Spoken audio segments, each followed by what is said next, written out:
Imagine it's the dead of night, cold, silent, and unsettling.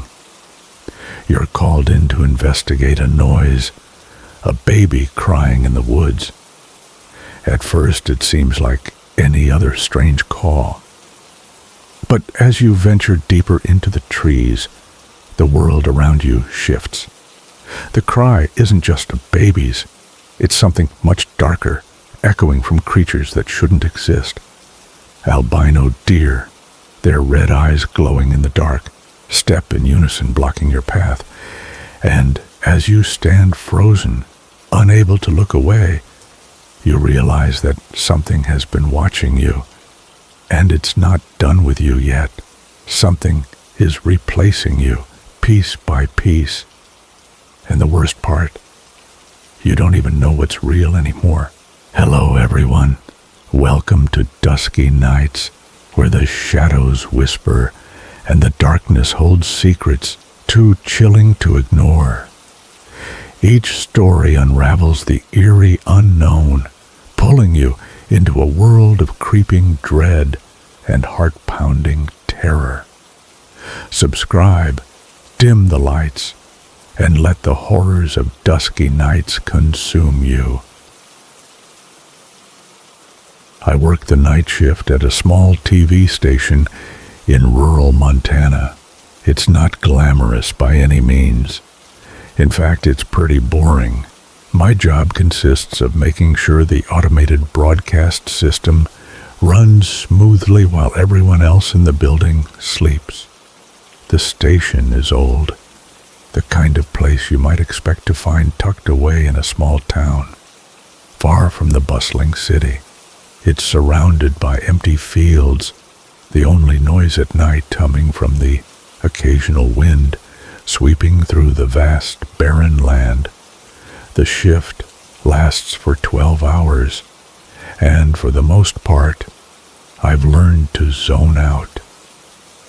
I sit in the control room, sipping my third or fourth cup of coffee, staring at the flickering screens. The movies we broadcast at this hour are old public domain films. Nothing special. We're not running any blockbuster hits, just old black and white films from the 30s or 40s that nobody really watches. The station is just filling time, keeping the airwaves running until morning when the regular programming kicks back in. It's a thankless job, and I don't mind it.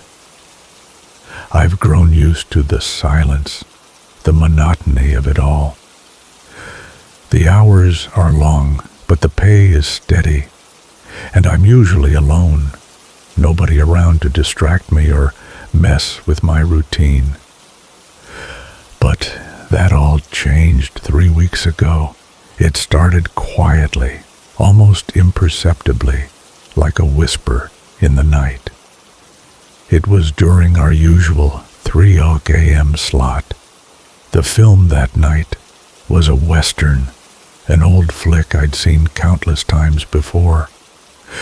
I wasn't really paying attention.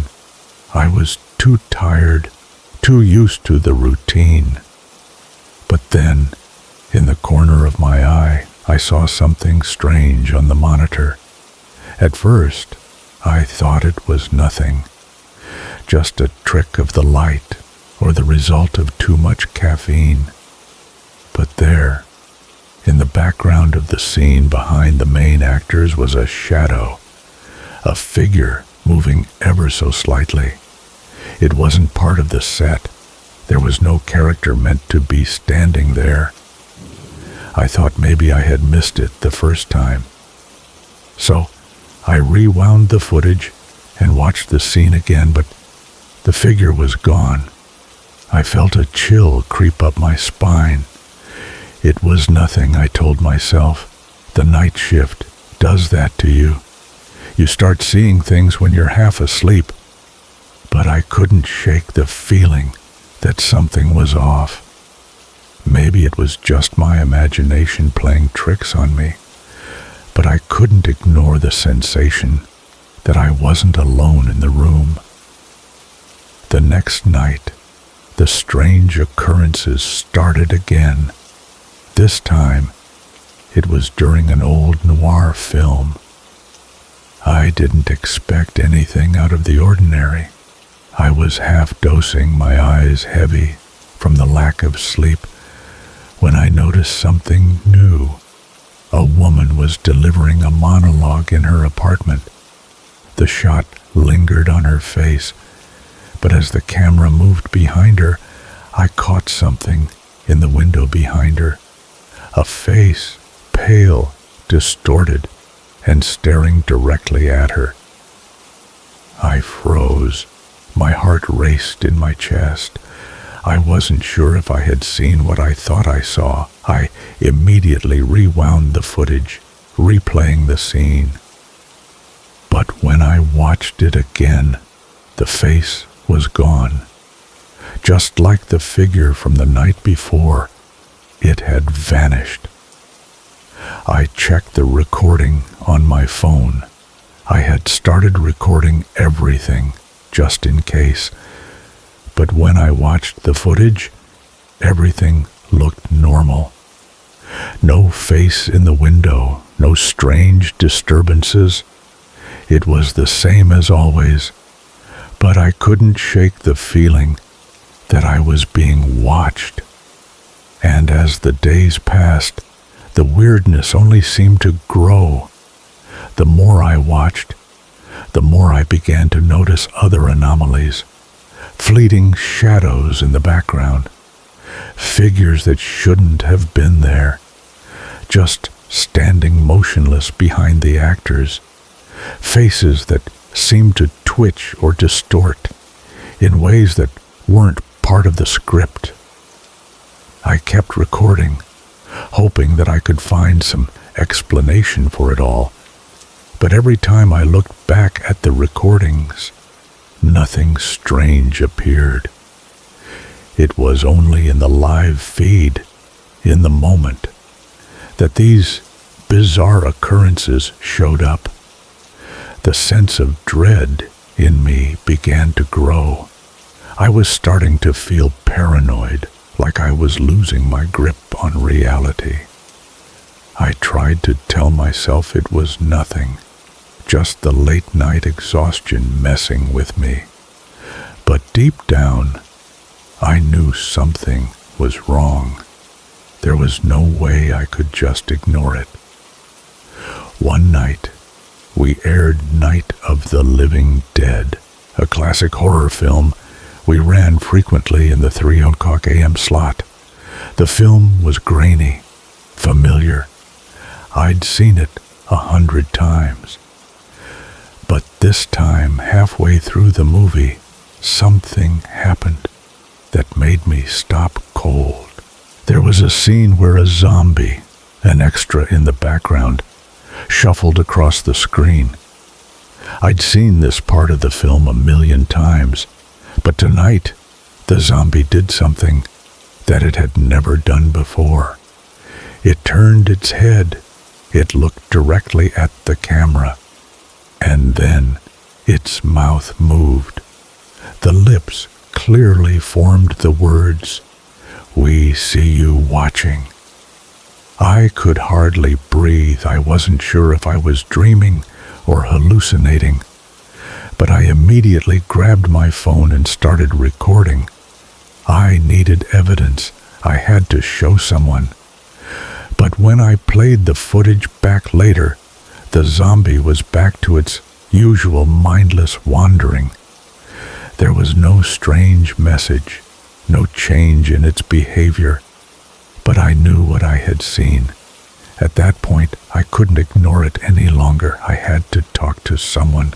I rushed to my supervisor's office, desperate to explain what I had seen. I thought he would take me seriously. After all, this was happening on our watch. But he just laughed it off. "Classic night shift paranoia," he said. "You're just tired. Your mind is playing tricks on you. Lack of sunlight is messing with your head. Take some vitamin D supplements or something." I wanted to scream, to tell him that this was real. I wasn't imagining it. But the look on his face, his dismissive, almost mocking expression, made me feel small. He didn't believe me, and in that moment, I began to question myself. Was it all in my head? Had I been awake too long? Despite his reassurance, something deep inside me refused to believe that it was just my imagination. I kept going back to the control room every night. I couldn't stop myself. I had to know what was happening. There was something going on, and I couldn't just walk away from it.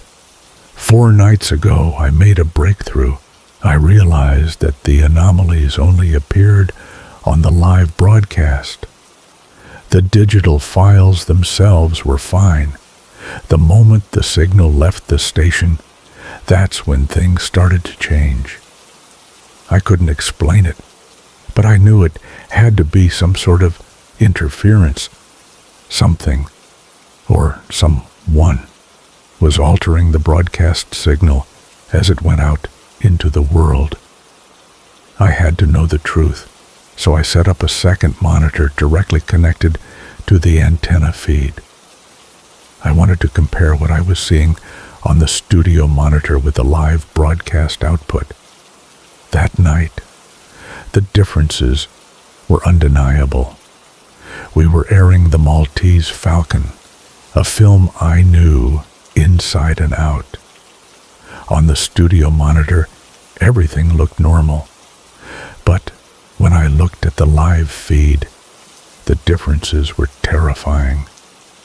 Background characters moved unnaturally, jerking and twitching like puppets.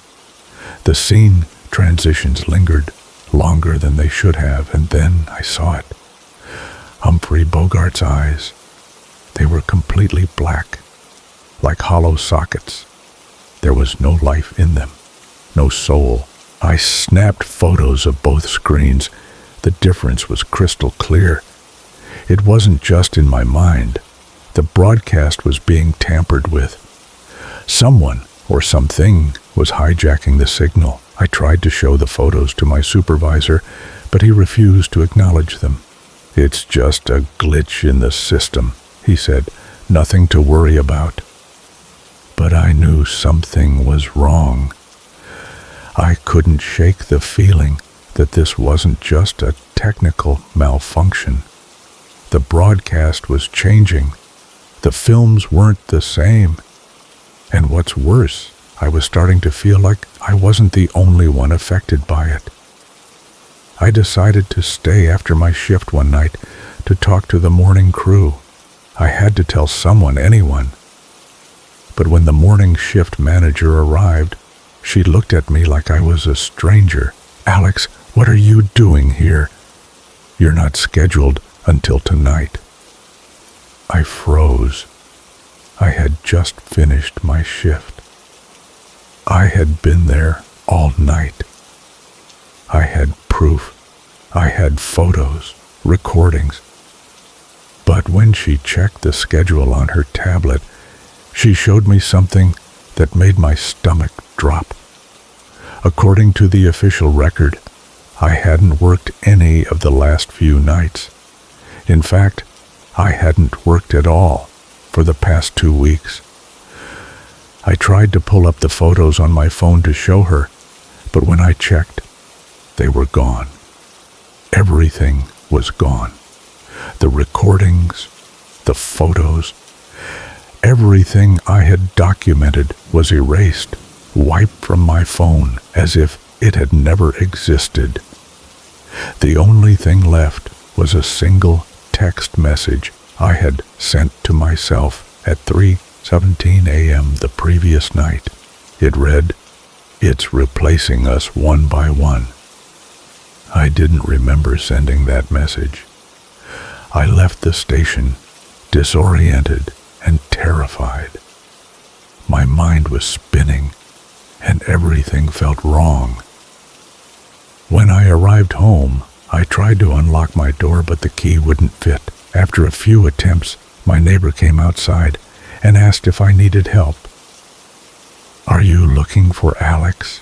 she asked, confused. "He moved out 2 weeks ago. Are you a friend of his?" I stood there, stunned. How could she not recognize me? I had lived next door to her for 3 years. Now I'm sitting in a motel room, typing this on a laptop I bought today. Something is happening. Something that's spreading. The broadcasts aren't just affecting the movies. They're changing reality itself.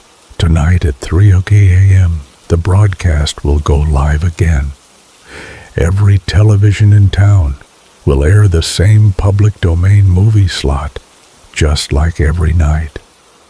And I know deep down that something will be watching through those screens.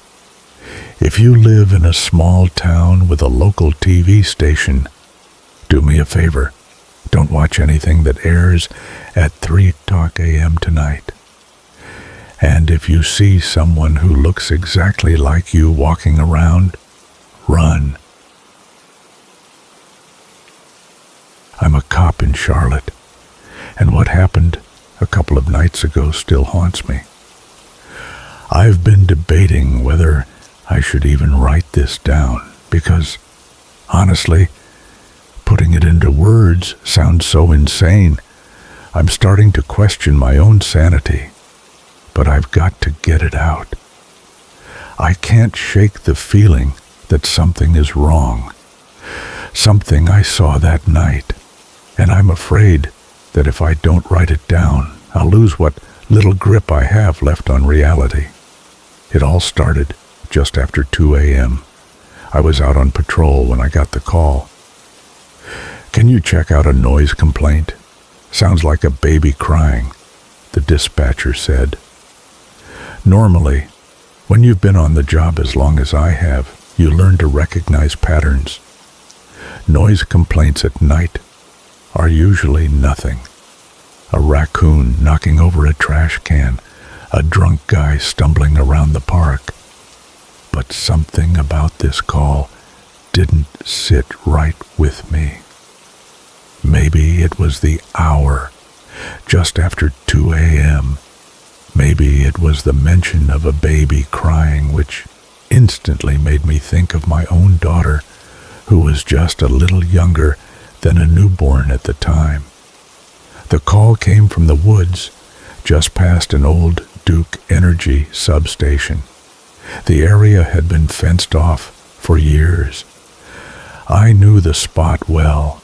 The woods were dense, with overgrown trees and brush, the kind of place you wouldn't want to go walking through, especially not at night. It wasn't a place for strollers or families out on a casual walk. It was a place where some people, usually the homeless, set up camp. People tend to hear strange noises out there all the time. Foxes, bobcats, or just the wind. The woods can play tricks on you at night. But a baby? That didn't make sense. The dispatcher didn't give a name, just said the cry came from deep in the trees. It was a vague report, one of those calls you don't expect much from. I figured I'd check it out, maybe find some homeless person or drunk person in the woods who had a baby with them, or maybe just hear a fox making some weird sound. Still, I couldn't ignore it. My instincts kicked in, and I decided to go alone. I knew I should have waited for backup, but I didn't think it would be necessary. The woods were familiar to me. I'd been there plenty of times, a few homeless campers here and there, but nothing too out of the ordinary. I parked my cruiser by the side of the road and walked into the woods. The air was cold, colder than it should have been for a Charlotte night in April. It wasn't just the temperature, either. It was as if the woods themselves were colder, like something unnatural was hanging in the air. My flashlight cut through the darkness as I walked deeper into the woods. The ground was soft beneath my boots, and low branches scratched at my vest.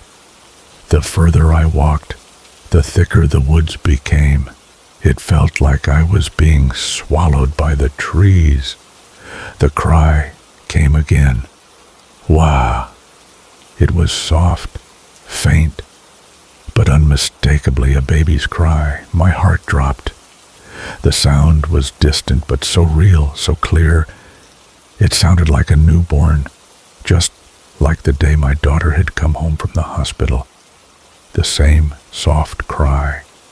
My instinct was to hurry, but I moved cautiously, trying not to make any noise.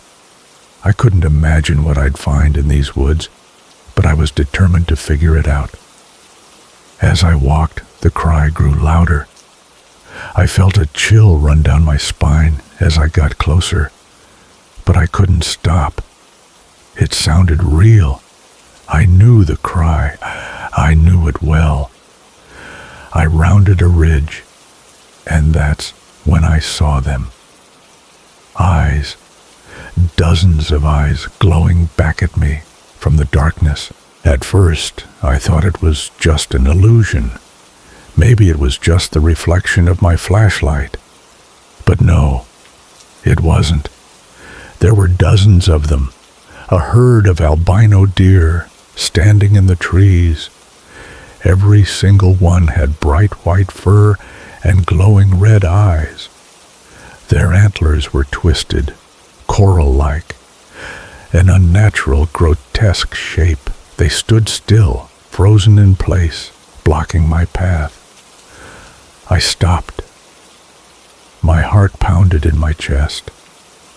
I couldn't believe what I was seeing. It was as if they were waiting for me, staring at me in perfect unison. They didn't move, didn't twitch. They just stared. But then something was wrong. The way they were positioned. They weren't acting like normal deer. They weren't skittish. They weren't running. They weren't even grazing. They stood there almost like statues, as if they were watching. I felt a knot form in my stomach. There was something deeply wrong about this. It wasn't just their appearance. There was something off about the way they were standing. Their bodies were too tall, their legs too long. One of them had legs that bent the wrong way entirely, like it was stitched together wrong. The joints were all wrong. And in the center of the herd stood one smaller female deer. She stepped forward from the group, moving in a way that seemed deliberate, like she was stepping out of some ancient ritual. Her eyes glowed, just like the others, but her face, her expression, it looked unnatural. And then she opened her mouth. Deer don't open their mouths like that. They can't. But this one did. It opened its mouth wide, impossibly wide, and from it came the baby's cry. Wah! Wah! It was the exact sound I had been hearing since I entered the woods, but now it was coming from her, not from a baby, from this creature. The sound was so real, so horrifyingly familiar. It felt like my own child's cry. I stood frozen. My mind couldn't process what I was seeing. This wasn't right. None of this was right. And yet, my body refused to move. I should have run. I should have turned around and bolted for the cruiser. But I didn't. The cry repeated again, louder this time, and that's when something strange happened. My vision blurred. I felt dizzy. My limbs went heavy, like I couldn't hold them up anymore. And then, nothing. I lost track of time. When I came to, I was still standing there, surrounded by the white deer. They hadn't moved. They hadn't left. But the sound, the crying, was still there, and the pain. My jaw throbbed. It felt like it had been ripped out of my mouth. I reached up to touch it, and I could feel the gap where a molar should have been. My mouth tasted like blood, thick, warm blood running down my throat. But the worst part, it seemed like the deer were smiling. Their mouths were opening slightly, as if they were grinning at me. I could almost feel their malicious intent. My heart was racing, my mind spinning, and my legs refused to move. But somehow, I raised my flashlight, my trembling hand barely able to hold the beam steady. And then, just as quickly as they had appeared, the herd turned. In perfect synchronization, they all moved as one, silently walking deeper into the woods, disappearing into the trees.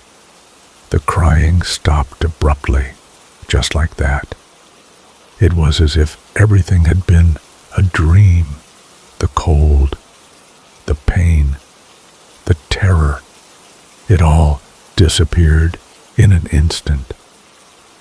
I stood there for what felt like an eternity, my legs still frozen. When I finally regained control, I checked my watch. 3:30 a.m. An hour had passed since I parked the cruiser. An hour I couldn't remember. I stumbled back to my car, my mind racing. I tried calling dispatch, but the radio was dead. It was only after walking several miles down the road that the static finally cleared and I could hear the voice on the other end. The next morning, I returned to the woods with animal control. We searched the area, looking for any sign of the strange creatures or evidence of what I had seen. But there was nothing, no tracks, no fur, no prints. The only thing we found was a baby tooth, just a tiny milk tooth buried in the brush. The animal control guy dismissed it. Probably just a baby lost in the woods, he said, casually tossing the tooth into the woods like it was nothing. I don't know why, but I couldn't leave it there. I took it home. That's when everything changed. Since I brought that tooth home, I've seen them. The white deer. They're in my yard at night, watching me. They stand at the edges of the trees, their red eyes glowing in the dark. When I drive on patrol, they run out in front of my car, forcing me to slam on the brakes. And I hear the cry, the baby's cry. It echoes from the woods behind my house. I hear it in the quiet moments before I fall asleep. I hear it when I'm hiking 200 miles away from my home. But the worst part, I don't have a baby. My daughter is Fetty. She doesn't live with me. And the tooth, the one I took from the woods, it's gone, vanished. I've searched everywhere, but it's nowhere to be found. Right now, as I sit here, watching the security cameras around my house, I see them, The white deer are in my yard, but they're not silent anymore. They're screaming, and it's not a baby's cry. It's mine. If you'd like further expansion, if you've experienced something strange, a cry in the woods or shadows that shouldn't be there, I need to hear from you. These creatures, these deer, are not just in the forest. They're watching us. Email me at duskynights145@gmail.com. Your story could be the key to understanding what's really happening